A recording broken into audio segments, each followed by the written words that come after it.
تکلیف دیتے ہیں۔ جب ہمارے سامنے والا شرمندگی سے زمین میں گھڑتا ہے تو ہمیں خوشی ہوتی ہے، جب ہمارے سامنے بیٹھنے والا شرم سے نظریں جھکاتا ہے تو وہ اپنا قد اونچا محسوس کرتے ہیں۔ اور جب وقت کا حکمران دیکھتا ہے کہ اب کچھ لوگ رو رہے ہیں، اور جب بڑا آفیسر سمجھتا ہے میں آفیسر کب بنوں گا جب میں اپنے ماتحتوں کو برا بھلا نہ کہہ لوں گا، اور جب ہاتھ میں ڈنڈا پکڑنے والا سمجھتا ہے کہ یہ میں نے کسی کو مارا نہ تو پکڑنے کا معنی کیا ہوا، اور ہاتھ میں بندوق پکڑنے والا کہتا ہے کہ اگر گولی چلی نہ تو اس کو تو زنگ لگ جائے گا، چاہے کسی مظلوم پہ ہی چل جائے، کسی نہتے پہ ہی چل جائے۔ اور یہاں جو حکمران ہوتے ہیں وہ کہتے ہیں کہ ہم تو ابھی صدمے میں ہیں، آنکھ کھلے گی تو بات کریں گے، نہ ادھر ادھر کی تو بات کر، یہ بتا کہ قافلہ کیوں لٹا، مجھے رہزنوں سے غرض نہیں تیری راہبری کا سوال ہے۔ او بھائی، ہم روز ظلم خرید رہے ہیں اپنے لیے، روز زیادتی جمع کر رہے ہیں اپنے لیے۔ میرے رسول کریم صلی اللہ تعالی علیہ وآلہ وسلم نے فرمایا جس نے زمین کے بالشت بر ٹکڑے پر ظلم کیا، ایک بالشت، ایک گٹ، جس نے زمین کے بالشت بھر ٹکڑے پر ظلم کیا، اللہ تعالیٰ قیامت کے دن 7 زمینوں کا توق بنا کے اس کے گلے میں ڈال دے گا، پھر اس کی گردن ٹوٹنے پہ آئے، پھر وہ ہائے ہائے کرے گا، لیکن اسے اس وقت معافی نہیں ملے گی۔ آج موقع ہے وہ معافی مانگے، درگزر کا سوالی بنے، بچے اس ظلم سے، بچے اس جس کو پتہ چل گیا ہے کہ میرا بیٹا اپنی بیوی کے ساتھ درست طریقے سے نہیں رہ رہا، اس باپ کا فرض نہیں ہے اپنے بیٹے کو ڈانٹنا کہ اس نے طرفدار بننا۔ جس کو سمجھ آ گئی ہے، جس کو خیال آ گیا ہے، جس کو اس بات کی سمجھ آ گئی ہے کہ میری بہو کے ساتھ زیادتی ہو رہی ہے یا میری بیٹی کے ساتھ ظلم ہو رہا ہے، تو اگر وہ ساتھ کھڑا ہی نہیں ہو رہا، اور پھر نبی پاک علیہ السلام نے تو ہمیں ہر پہلو پر سمجھایا ہے، میرے کریم محبوب نے تو کوئی ایسی چیز چھوڑی نہیں جو ہمیں سمجھائی نہ جائے۔ اللہ کے حبیب فرماتے ہیں اپنے بھائی کی مدد کرو چاہے وہ ظالم ہو یا مظلوم ہو۔ یا رسول اللہ، مظلوم کی مدد تو سمجھ میں آتی ہے، ظالم کی کیسے مدد کریں؟ تو حضور نے فرمایا اسے ظلم کرنے سے روک دو، یہ تمہاری مدد ہے اس کے لیے، ورنہ جہنم میں چلا جائے گا۔ اس کی مدد کرو، اسے روکو۔ جب لوگ ظلم کر رہے ہوتے ہیں تو کہتے ہیں کیسے پتہ چلے گا، ہم چھپ کے کر رہے ہیں، کون ہے دیکھنے والا؟ جب ظلم کر رہے ہوتے ہیں تو کہتے ہیں میں نے وہ سارے جن جگہوں سے میں پکڑا جا سکتا تھا وہ سارے دروازے بند کر کے آیا ہوں، میں نے ہر ایک کو خرید لیا ہے۔ زندگی کے 6 مہینے، 6 سال، 10 سال، 15 سال انہیں محسوس ہوتا ہے کہ کسی کو بھی نہیں پتا چلا، کوئی بھی سامنے نہیں آیا، لیکن میرے بھائی خون پھر خون ہے، یہ ٹپکے گا تو جم جائے گا، دست قاتل پہ جمے یا کف صحرا پہ جمے، یہ جم جایا کرتا ہے۔ ظلم جو ہوتا ہے وہ کبھی بھی اس کے زخم صاف نہیں ہوتے، وہ باقی رہتے ہیں، وہ ہمیشہ موجود رہتے ہیں، ان میں کمی نہیں آتی، اور جس پر ظلم ہوتا ہے اسے کبھی ظلم بھولتا، بولیے ظلم بھولتا خوشی۔ شاہ کسریٰ نے اپنے بچے کو، بیٹے کو، جب ایک ہی اس کا بیٹا تھا تو اس کے دل میں یہ خیال آیا کہ میں اسے علوم و فنون سارے سکھانا چاہتا ہوں۔ اس نے اپنے بیٹے کو گھوڑ سواری بھی سکھائی، تیر اندازی بھی سکھائی، سیاست بھی سکھائی، فن حرب و ضرب بھی سکھایا۔ پھر خیال آیا کہ میرا بیٹا کچھ اخلاق بھی سیکھے، دینداری بھی سیکھے۔ ایک درویش تھے شیخ حسن، ان سے کہا کہ حضرت میں چاہتا ہوں کہ میرے بیٹے کو گھر آ کے پڑھا دیا کریں۔ توجہ ہے میری بات پر؟ میرے بیٹے کو، تو حضرت فرمانے لگے کہ اگر تیرے بیٹے نے پڑھنا ہے تو میں نہیں گھر آؤں گا، وہ میرے گھر آئے گا۔ تو وہ کہنے لگا حضور میں بھی دیکھ ہی رہا تھا، مجھے بھی ایسا خوددار عالم ہی چاہیے تھا، خوددار عالم چاہیے تھا۔ بہرحال حضرت کے گھر وہ پڑھنے جانے لگا تو مسلسل 6 سال وہ طالب علم پڑھنے گیا، اور عام طالب علموں کے ساتھ اس شہزادے نے بیٹھ کر تعلیم حاصل کی۔ جب تعلیم اس کی مکمل ہو گئی، وہ مکمل طور پر فارغ ہو گیا، فنون اس نے پڑھ لیے، علم و ادب اس نے سیکھا، اخلاقی باتیں اس نے سیکھی، دین کے حوالے سے ضروریات سے حضرت نے اس کو آگاہ کیا۔ جب کافی حد تک وہ ان چیزوں کو سمجھنے لگا تو ایک دن نا بلایا اس کے والد کو کہ اب تیرے بیٹے کی تعلیم مکمل ہوگی، اور محدث اعظم پاکستان رحمۃ اللہ تعالیٰ علیہ فرمایا کرتے تھے کہ مجھے میرے استادوں نے جب دستار فضیلت کی تھی تو میں نے وہ پگڑی کا کپڑا سنبھال کے رکھا ہے، اور جب میں مروں گا تو میں نے اپنے بچوں کو وصیت کیا ہے کہ مجھے کفن بھی اسی میں دینا، اس لیے کہ میرے اساتذہ نے یہ گواہی دی ہے کہ اب یہ دین کا چھوٹا سا طالب علم بن گیا۔ ایک دن نا جب فارغ ہو گیا تو استاد نے اسپیشل بلایا، کہا شہزادے کوئی کام ہے گھر آؤ، تو وہ بھی طالب علم تھا، وہ گھر آیا۔ جب حضرت کے کمرے میں داخل ہوا تو اندر سے نا انہوں نے کنڈی لگا لی دروازے کی، ہاتھ میں درہ لے لیا، اتنی زور زور سے درے برسائے کہ اس کے وجود پر نشان پڑ گئے، مارتے گئے۔ میری غلطی استاد جی، اس نے کہا چپ کر، غلطی پوچھتا ہے نالائق، پھر مارا بہت مارا، اور جب بہت زیادہ مار لیا تو خود بھی پسینے سے شراب، دروازہ کھولا، چل دوڑ جا۔ شہزادہ تھا نا، باہر کھڑا ہو کے کہنے لگا حضور آپ ظلم کر رہے ہیں، مجھے بتائیں تو صحیح میری غلطی کیا ہے، غلطی بتا کے مارے تو ٹھیک ہوا، فرمایا میں تجھے غلطی بتاؤں گا، چل نکل جا۔ اس نے گھر جا کے اپنے ابا سے کہا بادشاہ سلامت سے کہ استاد جی نے ناجائز مارا ہے۔ بادشاہ سمجھدار تھا، کہنے لگا بیٹا جو قومیں اساتذہ کو کٹہروں میں کھڑا کرتی ہیں وہ کبھی کامیاب نہیں ہوتی، استاد کبھی ناجائز نہیں مارا۔ اگر فزکس کیمسٹری کا ہو تو وہ ناجائز نہیں مارتا، لیکن اگر 8,000 کا مولوی ہو تو پھر وہ ناجائز ہی مارتا ہے۔ پھر سویرے اماں آئی جاتی ہے کہ تو مسیتے رہنا ہے کہ جا جانا ہے، 8,000 تنخواہ ہے تو میرا 60 کروڑ کا منڈا ہے، میں غلط نہیں کہہ رہا، میں صحیح کہہ رہا ہوں۔ وہ اگر فزکس کا استاد ہو نا جو 10,000 روپیہ لیتا ہے تو پھر تو ٹھیک ہے، لیکن اگر بیچارہ غریب امام مسجد ہو تو پھر تو وہ شہزادے کو آگ نہیں لگا سکتا۔ یہ تقسیم ہے ہماری، یہ ظلم ہے۔ تو بادشاہ نے کہا کہ بیٹا اساتذہ ناجائز نہیں مارتے، تیری کوئی غلطی ہوگی جس کی تجھے نہیں خبر، استاد جانتے۔ اس نے کہا نہیں ابا میں وہاں رہا ہوں، کوئی بات ہوتی تو مجھے بھی پتہ ہوتی، اور پھر اگر اتنی سخت بات تھی جس پہ اتنا مارا کہ میرے وجود پہ نشان پڑ گئے، مجھے بتایا جاتا۔ اس نے کہا بہرحال میں تیرے استاد کو کٹہرے میں کھڑا نہیں کر سکتا، وہ تیرا استاد ہے، بڑے لوگ ایسی باتیں کرتے تھے۔ اب اس نے اپنی اماں سے کہا کہ اماں میرے دل سے بات نہیں جاتی، میرے ساتھ ظلم ہوا ہے، استاد نے قصداً مارا ہے، بلا وجہ مارا ہے، تعلیم سے فارغ ہونے کے بعد مارا ہے، سمجھ نہیں آتی۔ تو اماں کہنے لگی بیٹا تیرے ابا نے نہ کر دیا تو اب ہاں کون کرائے گا، اور بادشاہ سلامت ہے، سخت مزاج آدمی ہے، میرا بیٹا تو صبر ہی کر۔ بچے نے صبر تو کر لیا پر اندر سے بات گئی نہیں، ظلم ہوا تھا نا۔ 30-35 سال بیت گئے، اس کے باپ کا انتقال ہوا تو وہ بادشاہ بن گیا۔ شیخ حسن بوڑھے ہو گئے تھے، یہ بھویں سفید ہو کے جھک گئی تھی، دونوں ہاتھوں سے لاٹھی پکڑتے تھے پھر بھی مشکل سے چلتے تھے۔ پہلے دن تخت نشین ہو کے شہزادے نے پہلا حکم یہ جاری کیا کہ میرے استاد کو حاضر کرو۔ 3-4 سپاہی بھیجے کو بابے کو پکڑ کے لاؤ جیسے بھی آ سکتا ہے، لے آئے۔ حضرت کو لا کے جب صاحب نے کھڑا کیا تو کہا استاد جی ناراض نہ ہونا، بوڑھے ہیں کمزور ہیں شک کوئی نہیں، پر میں کیا کروں، آج بھی دردیں اسی طرح میری تازی ہیں، سوچتا ہوں تو پھر مجھے اسی طرح جلن محسوس ہوتی ہے، بتاؤ کیوں مارا تھا؟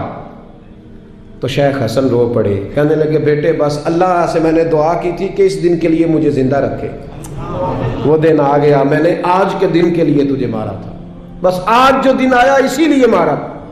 کہا حضور کیا مطلب؟ اب فرمانے لگے کتنی دیر ہو گئی تجھے مار پڑے ہوئے؟ کہا 35 سال۔ آج کیوں بلایا ہے؟ بھولا تو نہیں نا 35 سالوں میں؟ کہا حضور نہیں بھولا، تو آج کیوں بلایا؟ کہا میں آج صاحب اختیار ہوا ہوں تو بلا لیا۔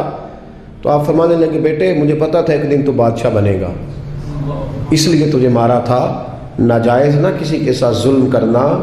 اگر تجھے 35 سال نہیں نہ بھولا تو جس کے ساتھ تو ظلم کرے گا اسے بھی قیامت تک نہیں بھولے گا۔ اور فرمایا آج تو با اختیار ہوا ہے تو تو نے مجھے کٹہرے میں بلا لیا ہے، قیامت کے دن اللہ سارے مظلوموں کو با اختیار کر دے گا، سارے مظلوم با اختیار ہوں گے اور سارے ظالم کٹہروں میں کھڑے ہوں گے، پھر تجھ سے ایک ایک بات کا حساب پوچھیں گے۔ شہزادہ کھل کے رویا، استادوں کی دست بوسی کی، تحائف دیے، کہنے لگا رب آپ کا بھلا کرے، آپ نے مجھے صرف علم نہیں سکھایا، تجربہ کر کے مجھے آپ نے علم محسوس کرنا بھی بتا دیا ہے، مجھے احساس ہو گیا کس طرح کر کہ بھئی یہ نہیں بھولا کرتا، آپ یقین کریں یہ نہیں بھولتا۔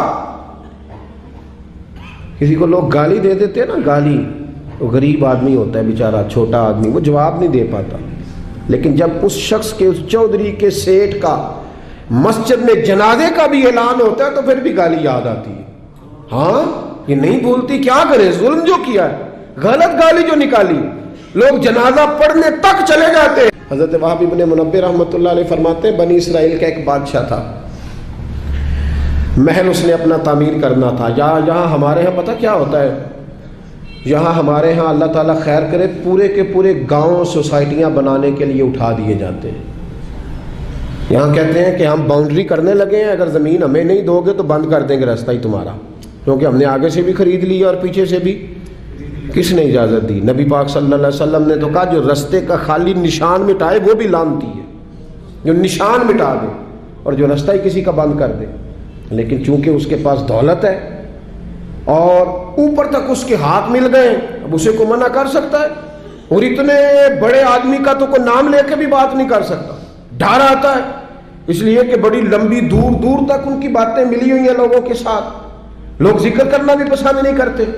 وہب ابن منبہ رحمۃ اللہ تعالیٰ علیہ فرماتے بنی اسرائیل کا ایک بادشاہ اپنا محل بنا رہا تھا، ایک بوڑھی عورت کی کٹیا بھی محل میں آ گئی، جھونپڑی، بیوہ عورت ہے، لاوارث ہے، اولاد کوئی نہیں.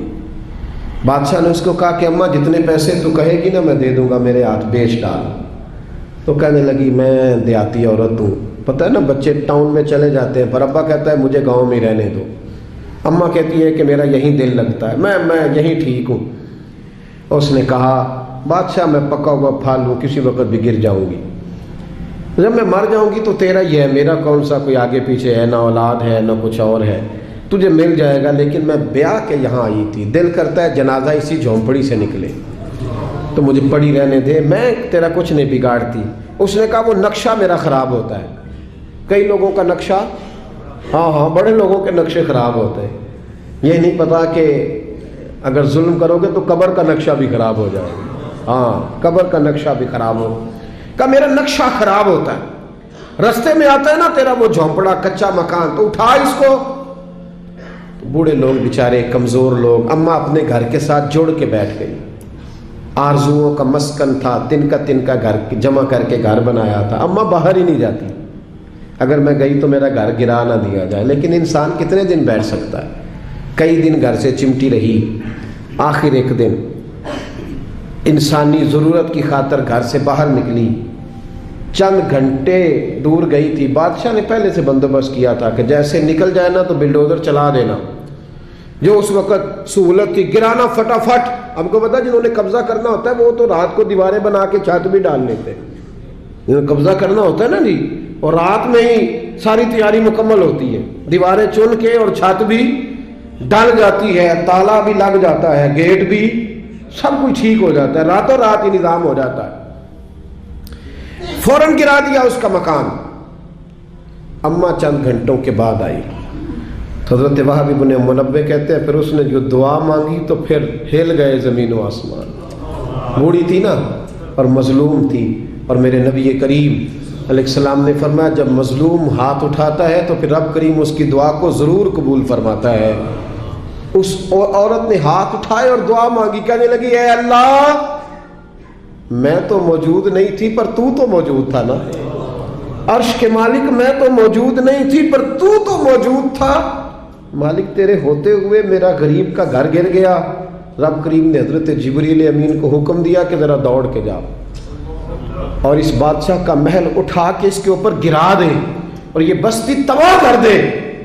جن لوگوں نے ایک مظلوم کی ساری کٹیاں بہا دی، کہا وہ محل، وہ مستری، وہ ساتھ شامل ہونے والے، وہ انجینئر، وہ ایک ہی جگہ تباہ کر دیے گئے.